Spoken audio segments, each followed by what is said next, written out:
Langsung saja kami berkunjung ke orang tua grup untuk melakukan company visit.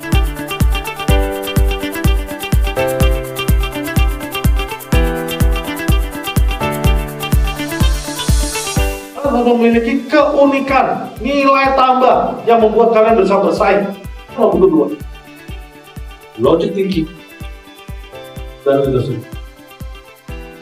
Itu yang membuat kamu harus sukses. Do the best, God do the rest. Terima kasih. Bagaimana pengelolaan CSR dari orang tua grup? Informasi yang disampaikan sangat-sangat praktis. Ada pusat kebugaran atau kerennya fitness center. Di situ juga ada library. Semoga hal-hal seperti ini bisa lebih dilestarikan lagi, lebih berkembang, dan yang pastinya makin sustainable.